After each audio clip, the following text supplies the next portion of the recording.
Hoy vamos a ver si descartamos o alimentamos mitos y temores, porque vamos a hablar de inteligencia artificial. Y está nuestro invitado, Freddy Vivas, autor de este libro que estuve hojeando. Hoy pobre tuve que traer porque lo leí en casa y lo dejé en casa. Freddy, bienvenido. Un placer. Este es el libro, se llama Generación IA, la potencia de la alianza humana con la inteligencia artificial. Como decimos siempre, con las herramientas son como un martillo, lo puedes usar para construir un hogar de huérfanos o para partirle la cabeza a alguien, depende del uso. Ahora, y quiero arrancar por este lado. Mira, estuve laburando y me encontré un montón de... Solo para plantear esto y por acá quiero arrancar, el temor a que la IA te coma el laburo. Encontré notas que dice: la inteligencia artificial obliga a las grandes empresas de Estados Unidos a replantear cuántos empleados necesitan. Meta despide a cientos y rebautiza a los que quedan. No solo reduce el personal, sino que reinventa la identidad laboral de sus empleados, de ingenieros a constructores de IA. Despidos masivos en Oracle. La compañía eliminó 30.000 empleos para invertir en IA. La inteligencia artificial aumenta el riesgo de desempleo entre trabajadoras administrativas. Todas malas noticias. Bueno, IA, eso. Sí. Podés seguir todo el día leyendo de esas. Ese temor, que me parece que es el que tienen las personas que no estamos familiarizadas con lo que está pasando con el término IA, ¿tiene un sentido? Es una narrativa. De hecho, si buscas noticias de inteligencia artificial, la narrativa es siempre esa. Me saca el laburo, vas a una entrevista y lo primero que te preguntan es: che, ¿va a reemplazar a los médicos? ¿Va a reemplazar a los profes? ¿Va a reemplazar a los abogados? Es como una narrativa reinante, que es la narrativa del reemplazo. Generalmente eso pasa por falta de entendimiento. Cuando entendés un poco más cómo funciona, empezás a ver otras posibilidades. Pero entender cómo funciona implica quizás años. O sea, hoy estamos como en un momento de total hype, como le dicen, que es como de moda. La IA este año cumple 70 años. 70 años. O sea, ¿cuántos años pensamos que suele tener? Parece mucho más reciente, no sé. Es que en realidad lo que es reciente, es verdad, es que está en la mano de la gente. Pero la tecnología tiene 70 años. O sea, en los años 50 en Estados Unidos se creó el concepto. La IA no es un chat, no es un bot, no es una cosa con la que hablas, es una disciplina científica. O sea, tenés las ciencias de la computación y hay un subcampo que es inteligencia artificial. Entonces la IA puede servir para escribir un mail, hacer un dibujo de un gatito, o, no sé, el año pasado me invita a la ONU a dar una charla en Viena y en el panel había una persona de África contando cómo usaban IA para distribuir eficientemente el agua. Entonces, si ves ese uso, ves que se usan en herramientas que lees una mancha en la piel y te ayuda a diagnosticar una enfermedad posible, a ver un tipo de lesión en una radiografía, eso estoy hablando hoy, no es el futuro, no es la Matrix. O sea, la IA es mucho más de lo que nos cuentan en los medios, porque la narrativa más fácil es verlo desde ese punto de vista. Que por supuesto, cuando ves los estudios serios sobre esto, el World Economic Forum, por ejemplo, dice en los próximos años, 2030 estoy hablando, ¿no? 2200, va a haber un montón de laburos impactados fuertemente por la IA. Lo que usan ellos, impactados por la IA. ¿Qué significa? Modificados, algunos roles que seguramente no van a existir, va a haber otros roles, pero eso no debería ser para mí la primera conversación que nos viene a la mente, aunque viene, ¿no? Pero vos, yo lo estoy pensando... en la Argentina hoy el empleo es un tema en sí mismo, independientemente de la... si no existiera la inteligencia artificial, también sería históricamente. un tema. Pero lo que me pregunta, vos usaste una palabra que yo no había pensado en esto, que es el temor al reemplazo. Claro. Usaste la palabra reemplazo. Ahora, dijiste, es una narrativa, pero un poco es una realidad también, digamos. Hay lugares, estoy viendo, entre otras cosas que vi, una escuela en Chicago sin docentes. Directamente. Digo, ¿el reemplazo no es algo que se da en algunos niveles o no? Eso de escuelas sin docentes es para los medios. O sea, la realidad, o sea, no hay una escuela que funcione bien sin un docente. Ahora sí, es como decir, como la otra vez escuché a una persona decir, los chicos pueden aprender todo por YouTube. Es un error gravísimo pensar eso. O sea, la escuela no es lo mismo transmitir información que educar. Son cosas muy diferentes. Ahora, que una escuela incorpore, por ejemplo, no sé, un chatbot. Hace poco mi hija tiene 22 años, va a la universidad y está usando lo que le llaman un GPT personalizado, que es agarrar ChatGPT, crear un área específica de GPT específico con data que vos le quieras poner. Entonces el profesor de ella había puesto un montón de documentos, un montón de información, clases de él. Entonces ella estaba practicando unos ejercicios con el profesor tutorizado dentro de GPT. Y vos decís, eso, la lógica sería alguien que puede decir, listo, eso va a reemplazar a ese profesor. Lejos está de eso. O sea, vos pensás... ¿Por qué? Porque cuando ves los estudios, por ejemplo, en el mundo de la educación, la mayoría de esos estudios dicen la mejor forma de acompañar a un alumno que está estudiando es con una tutoría, que puede ser un mentor, un profe particular clásico. ¿Cuántos chicos pueden pagar profe particular clásico? ¿Cuánto del país? O sea, en porcentaje. No, ¿Cuántos no bajísimo. pueden? Por eso te estoy diciendo. Entonces, estas herramientas podrían colaborar para que un pibe que vaya a la tarde, que tiene el celular, porque si ve los números de cuánta gente tiene celulares, probablemente puedan instalarlo la mayoría. Puede ser una aplicación que se instale y que los chicos a la tarde puedan hacer ejercicios de matemática. A mí me pasó toda la vida que matemática me costó. Y a veces no podía pagar particular. Entonces, ese esfuerzo extra lo tenés que hacer como puedas. ¿Esas herramientas podrían colaborar? Yo creo que sí. Y pueden hacer que mucha más gente acceda a un determinado tipo de conocimiento, pero no es darle ChatGPT a los pibes. O sea, por eso creo que no es momento de ser tan tajante. ¿Viste cuando se dice educación con IA, sí o no? Bueno, depende de cómo lo hagas. Claro, no me digas qué, sino cómo. Y sí. Pero corriéndonos de la educación, ¿hay sectores de algún tipo de industria, sectores productivos donde se esté dando un reemplazo? Seguramente que sí. Yo creo que debe haber casos, por supuesto. También en casos de aumentación. Depende de donde quieras mirar. ¿A qué voy con aumentación o reemplazo?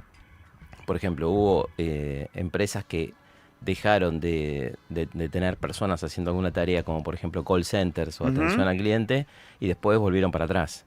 Y si mirás los números, hace no mucho salió un informe. ¿Pasó? Claro, sí pasó.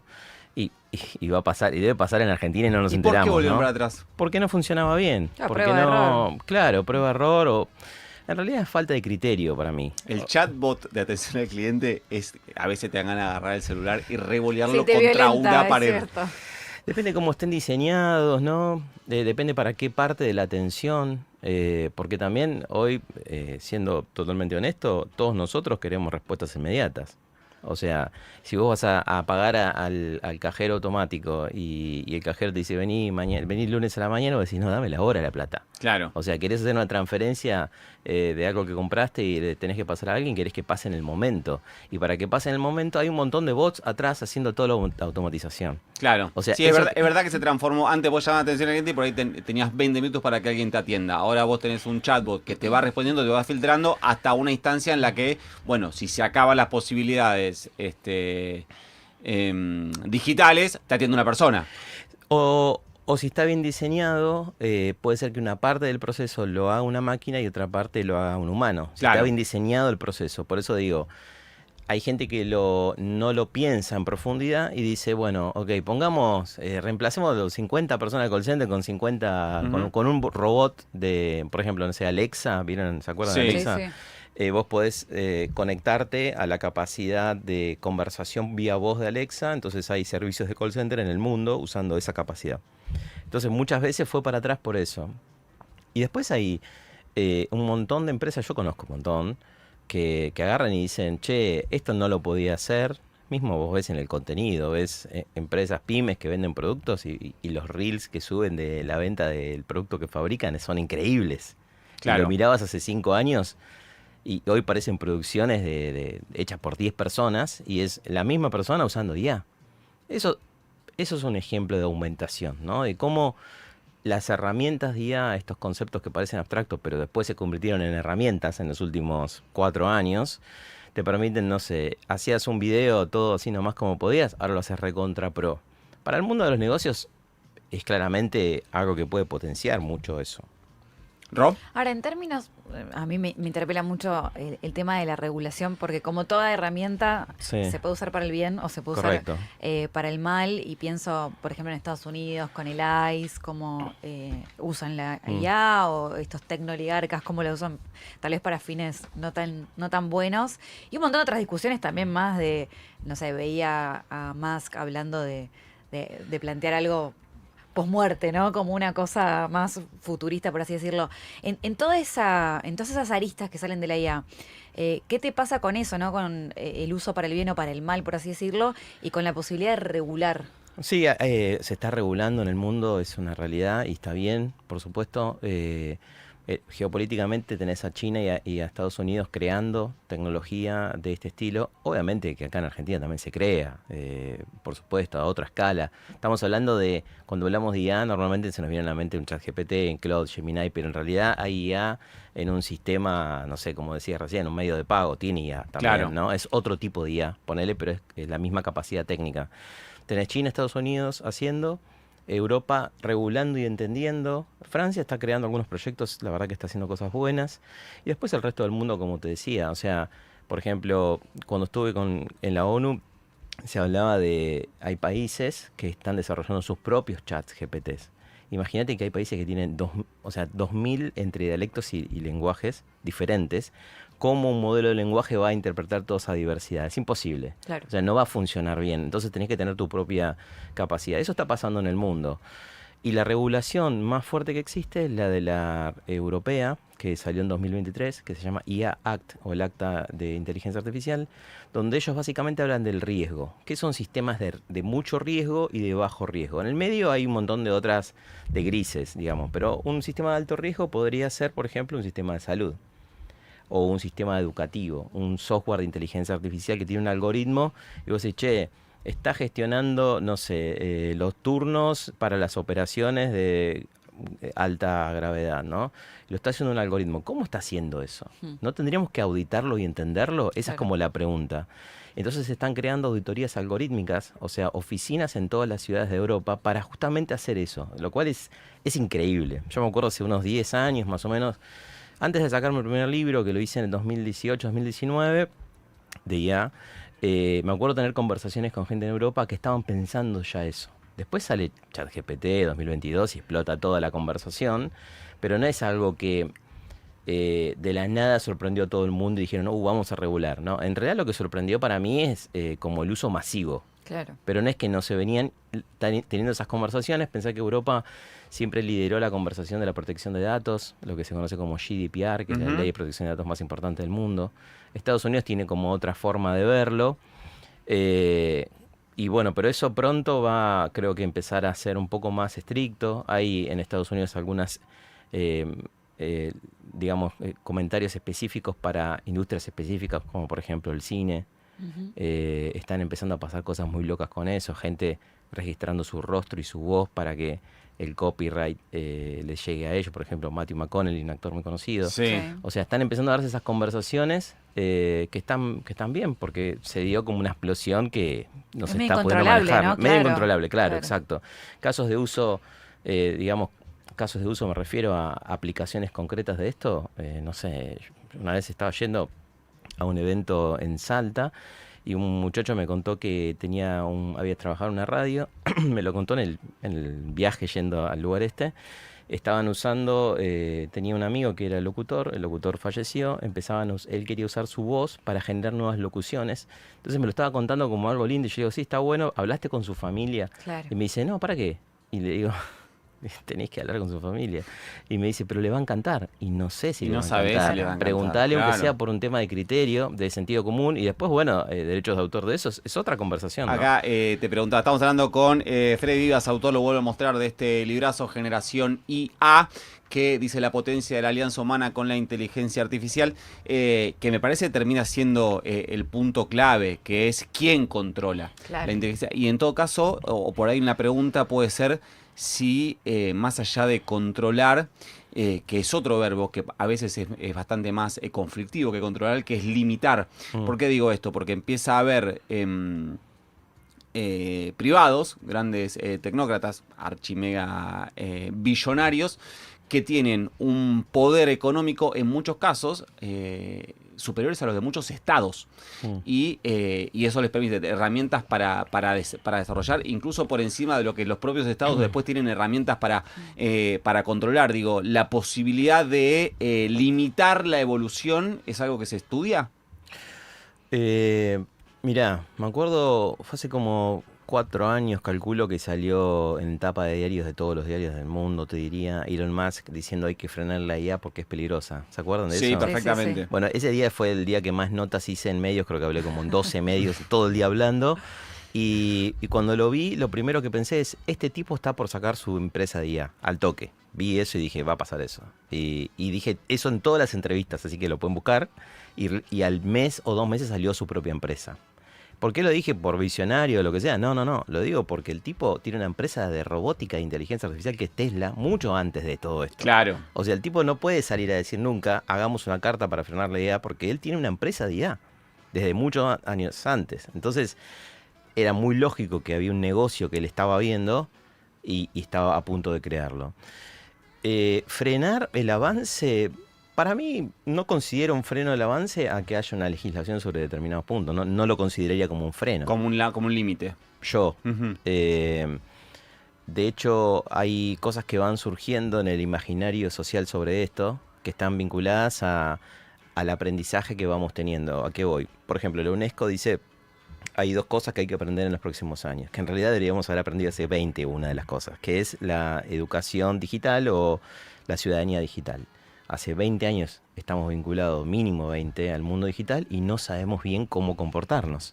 Gente que sube cosas a las redes y después te dice, che, no sé, una vez le dije, me acuerdo a mi sobrina cuando era chiquita, empezaba a buscar laburo, digo, no publiques esas cosas en las redes sociales. Y le digo, ¿por qué? Me dice, ¿por qué, tío? Y le digo, porque esto va a haber una búsqueda de trabajo y lo primero que van a encontrar es eso. Pero está mal, me dijo, me acuerdo. Y le digo, sea como sea, claro, es lo primero que van a mirar. Y eso es ciudadanía digital. O temas de ciberseguridad, qué pones en las redes, viste que hubo una moda de subir, no sé, el primer día de los chicos al colegio, lo que estás comiendo, el bebé recién nacido, y yo lo miro y digo, esto es un peligro terrible. O sea, hay un montón de cosas que no se saben sobre ese mundo, muy peligrosas, y de buenas prácticas, que es la ciudadanía digital. Y la UNESCO dice, hay que hacer eso bien, hay que aprender eso bien, no solo los chicos, estoy hablando de todos.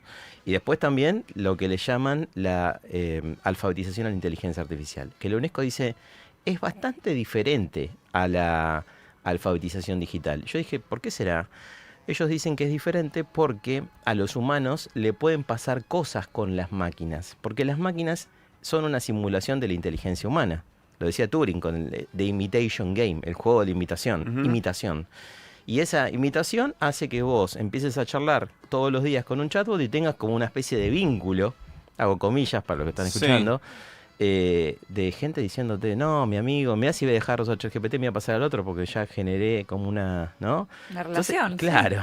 Entonces eso hace que sea muy diferente. Por lo tanto, creo que con los años vamos a ir empezando a entender cómo funciona todo esto y decir, che, mirá lo que hacía, ¿no? Como hoy, mucha gente saliéndose de las redes sociales. Hace poco en el Super Bowl, no sé si lo vieron, hubo una publicidad que fue súper polémica en algún punto porque dijeron, che, creamos una aplicación para encontrar perritos perdidos. No sé si lo vieron. Y mucha gente diciendo, una aplicación que salió con una publicidad en el Super Bowl, que es una cosa tremenda lo que vale y todo.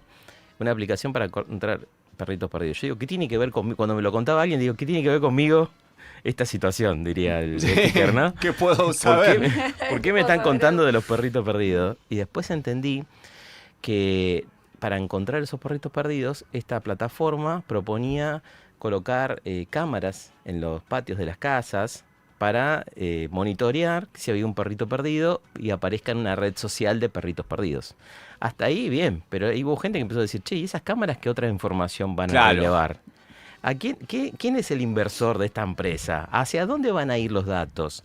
Y me encantó esa visión porque está relacionada a esto que estamos hablando de la ciudadanía digital, que es algo que vamos a ir aprendiendo, me parece, con los años. Con lo que decís de aprender, digo, el avance está, la parte entiendo que es medio minuto a minuto, ¿no? Cómo avanza la IA.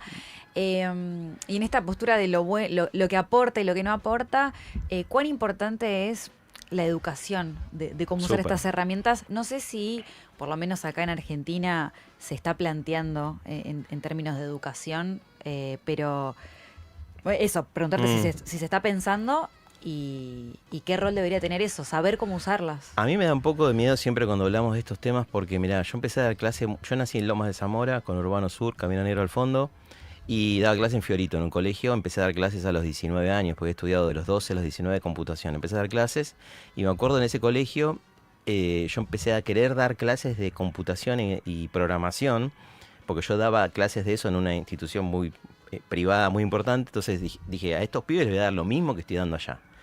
Y me acuerdo que empezaba a hablar de eso y mucha gente me decía, pero ¿para qué programación? Si estos chicos nunca van a tocar una computadora. Me lo han dicho directivos de ese lugar. ¿Qué año? Año 2000. Año 2000, sí. Entonces yo decía, le estás dando una herramienta que les va a permitir quizás tener un laburo diferente, ¿no? Lo que sabemos de la posibilidad que permite este tipo de conocimiento. Y más en esa época, te diría. Y entonces se veía como, era un debate, programación sí, programación no. Estoy hablándote del año 2000, o sea, 26 años. Todavía hay dudas de ese debate, 26 años después. Todavía hay gente que dice, ¿programación para qué? ¿Cuándo programación o robótica, o no sé, hacer cohetería espacial, es un medio para llegar a ver determinados temas, para desarrollar determinadas capacidades, ¿no? Vos le enseñás a un pibe a aprender a programar y ese pibe va a aprender lógica, va a tener capacidad analítica, se va a hacer preguntas, va a tener curiosidad para aprender otras cosas. Y eso me parece espectacular. Ahora, la ONU y la UNESCO trabajan este tema de la educación y los tipos diseñan y proponen currícula específicamente por años. Te dicen, si eres un chico de entre 10 y 12 años, yo te recomiendo que le des esto. Y no está tan relacionado solo a herramientas, sino a entender las lógicas. Por ejemplo, cómo funciona el algoritmo, cómo toma una decisión, por qué dice lo que dice un chat, cómo el humano puede colaborar esto, qué tiene que dudar, qué información no le tendría que dar. Claro, prevenir ciertas cosas, claro, pienso, ¿no? Qué importante. Que ni siquiera está relacionado que sepan ChatGPT. Porque hoy ChatGPT mañana fíjate lo que pasó con Claude y ChatGPT. Salida masiva de ChatGPT a Claude, cuando hace un año era imposible que alguien pensara eso. Claro. Yo por suerte usaba Claude hace muchos años. Pero en general la gente suele pensar de que la tendencia es irremovible, ¿no? Y no lo veo así. ¿Cómo te das cuenta cuando una inteligencia artificial de consulta de chat es mejor que otra? Cuando crean cuando lanzan un nuevo modelo, por ejemplo, viste, no sé, ChatGPT saca un modelo, como le dijeron ellos, razonador, por ejemplo, o un modelo nuevo, un modelo que piensa más. Usan esos términos que son términos humanos, que un filósofo te diría está mal usar esos términos humanos porque no piensa, no aprende, no razona, y es como otra categoría de conversación esto que te estoy diciendo. Sí. Pero cuando sale un modelo así se evalúan dos cosas. Se evalúan muchas cosas, pero una es cómo escribe texto y cómo programa. Son las dos cosas que principalmente se miran de los modelos. Entonces, si vos entendés, a ver, de qué manera razona para escribir un texto, o de qué manera razona para escribir un código de programación, podés determinar cuál funciona mejor. Y después también depende del uso. O sea, probablemente, no sé, por ejemplo, el otro día un chico me preguntaba, ¿qué me recomendás? Y le pregunté, ¿para qué lo usarías? Y me dice, no, para, qué sé yo, más que nada divertimento. Le digo, bueno, usar ChatGPT. O sea, ahora si querés tener una conversación un poco más seria, más profesional, yo siempre recomendé Claude porque al menos a mí me funciona más. No tiene como tanto palabrerío, tanta adulación como ahora le dicen, ¿viste? No me interesan las otras como Grok, por ejemplo, la de Elon Musk, que salió, incluso fíjate qué locura, porque en un momento, cuando estaba ChatGPT siendo casi el único del cual se hablaba, había mucha gente diciendo, no, porque es muy, no se la juega ChatGPT, como si se lo tuviese que jugar. Claro. ¿Viste? Como, había gente que me planteaba, le pregunté cuál era mejor, los Rolling Stones o los Beatles, y no se la jugó. Y nadie sabe esa respuesta. Claro. O sea, ¿por qué ChatGPT va a saber la respuesta? En todo caso puede ser estadístico, decir, mira, hay millones de personas diciendo una cosa o la otra.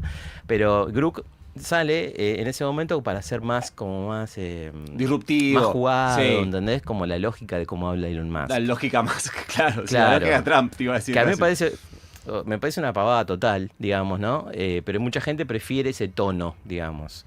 Así que medio que depende de cada uno. No sé, a mí me quedan 2 preguntas. O sea, nos quedan como 10 minutos todavía. Avanza. La primera tiene que ver con si hay o si debería haber responsabilidades penales respecto a respuestas que puede dar una inteligencia artificial. Te pregunto, la pregunta viene por este lado.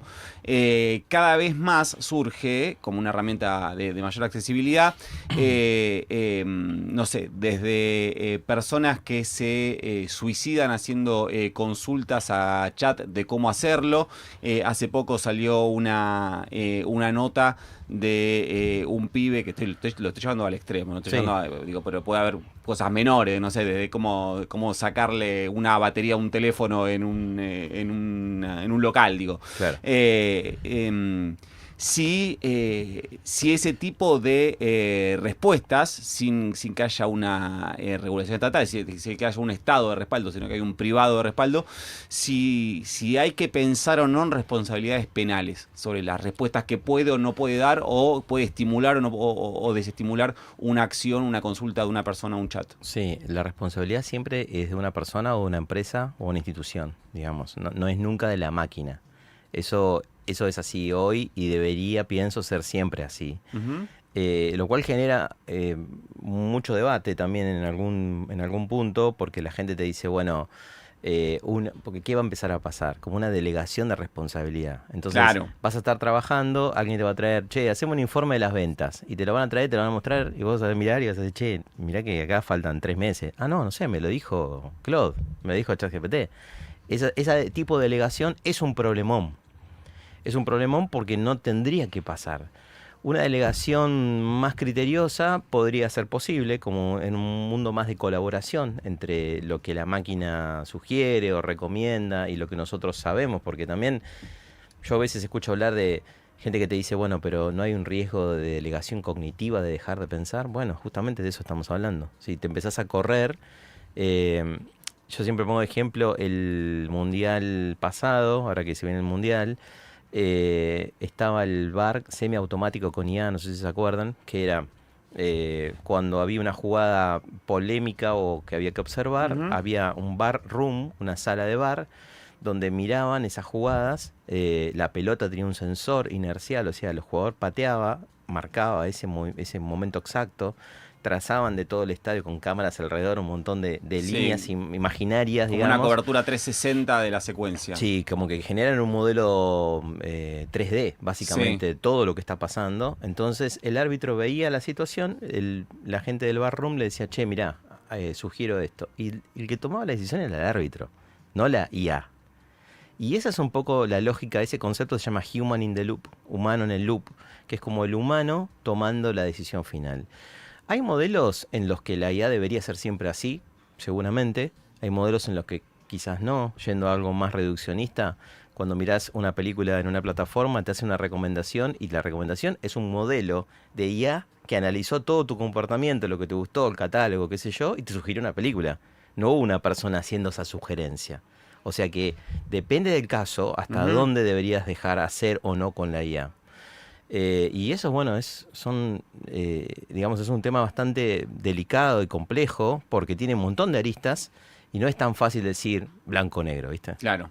¿Rob, te quedó algo? No, pensaba también en Argentina, cómo estamos en nivel de desarrollo de IA. Y también, yo no quiero ser alarmista, ¿no? Pero digo, cuando uno ve... Bueno, vos planteabas, ¿no? Que Estados Unidos y China eran tal vez los más desarrollados, ¿no? En este tema. Bueno, ¿qué intereses hay detrás? Qué importante es no quedarse en el camino también, ¿no? De cada país en ese desarrollo. Argentina la está viendo pasar. Ese es el nivel de desarrollo. Como pasó con muchas otras cosas, ¿no? Pero para nada está liderando esta conversación, ni está siendo parte siquiera. Incorporándola, por ejemplo, en cuestiones de gestión pública, ¿no?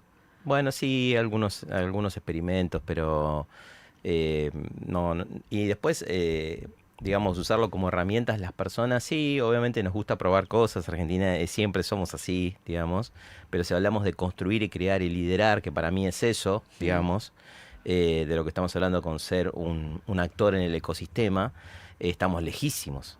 O sea, para poder hacer IA al nivel, no digo de Estados Unidos o China, pero por lo menos a un cuarto del nivel que tienen ellos, y tenés que capaz invertir 20 años en desarrollar. Tenemos grandes universidades, tenemos carreras muy pioneras también acá en Argentina. No sé, una de las primeras carreras en ingeniería en IA está acá en la Universidad de San Andrés. ¿El capital humano no sería el primero de los problemas? No sería el primero de los problemas. Tenemos en la UBA la licenciatura en Ciencia de Datos. Yo vivo en Adrogué, Almirante Brown, tenés una universidad que tiene una carrera de licenciatura de datos, Ciencia de Datos, que está buenísima. O sea que eso no sería el problema, pero hay una inversión que hay que hacer desde un data center mega pro como están haciendo en Estados Unidos, o hay un montón en Estados Unidos, en Argentina hay casi nada de eso. Hay capacidad para hacerlo ni hablar, pero se necesita mucha inversión y después crear ecosistema. Si vos ves Silicon Valley o China, lo que tiene, son años de ecosistema, universidades, privados, gobiernos. Y eso lleva mucho laburo. Y eso podría llevarnos a tener una posición interesante. Ojalá que sí. Pero bueno, hoy no está pasando. Freddy, te hago la última. La verdad nos quedamos más tiempo del que estaba previsto porque es súper interesante la conversación que tiene que ver. Me parece que todos, y cuando digo todos, hablo por mí, que estamos fascinados con lo que es la recreación en términos de calidad de imagen y de sonido de la inteligencia artificial, a tal punto que estamos viendo imágenes que decís, che, loco, esto como... No te das cuenta. No, realmente no te das cuenta. Sí. La pregunta es, y eso empieza a pasar en muchas cuestiones, no sé, a mí me atraviesa por mi propio laburo en la política, que todo lo que pasa como, no lo dije yo, ese audio lo hicieron en IA, claro. o esa foto no existe, es una IA. Hay, y te pido brevedad en esto, ¿hay herramientas para empezar a discernir, a diferenciar de que si algo es IA o es real? No. Le dije que la sea peor breve. respuesta, ¿Querés que sea un poco menos breve? Sí, un poquito menos. Hay proyectos en el mundo para detectar deepfakes. Para mí, igual hay una conversación gigante entre que una cosa es una fake news y otra cosa es una deepfake. Una fake news la puedes hacer vos subiendo una foto de algo que pasó hace 10 años, subiéndolo como fuera ahora. Claro. Y generás verdades falsas. Y siempre hay humanos atrás de esto. Nunca la IA se levanta y dice, voy a hacer esta falsificación. Hay un humano con esa mala intención. Hoy puede usar... el finado Sora, que dejó de existir, sí. O Seedance, la de China, o cualquier otra para hacerlo. Hace 15 años pude usar Photoshop. O sea, siempre está la mala intención humana. Ahora la diferencia es que entras a, no sé, Eleven Labs y clonás voces indistinguibles. Yo agarro un audio de WhatsApp de 1 minuto con vos y hago una voz tuya. Claro. En 5 minutos, menos de 5 minutos. No hay herramientas, pero sí va a haber. Hay un montón de empresas en el mundo laburando en esto para que se creen, no sé, marcas de agua invisibles. Yo te mando una foto retocada con IA y a vos te llegue con un simbolito que diga esto tiene IA o guarda. Claro. Y después también está el criterio de la gente, ¿no? Que siempre va a haber como una búsqueda de innovación en la maldad. Cuando algo te cierra con tu pensamiento, no te dan ganas de chequear. Bueno, ok, pero termina siendo humano, ¿te das cuenta? Sí. No es un tema de tecnología, porque te puedo asegurar que las cosas que vemos hoy con IA se podían hacer hace 20 años. Freddy Vivas, autor de este librazo que todavía no terminé, pero ya empecé, que se llama Generación IA, la potencia de la alianza humana con la inteligencia artificial. Gracias por haber venido. Gracias a ustedes. Se copó, no llegué a leer ni los mensajes, se copó un montón quería leer la los gente. mensajes, sí, había mucho. Mandarles abrazos en el a chat, todos. pero bueno, lo volveremos a invitar. Gracias. Hace 10 años no mandabas stickers, no escuchabas los audios en velocidad rápida, ni conocías a Milei. Pero sí nos conocías a nosotros. Futurock, tu constante en un mundo random.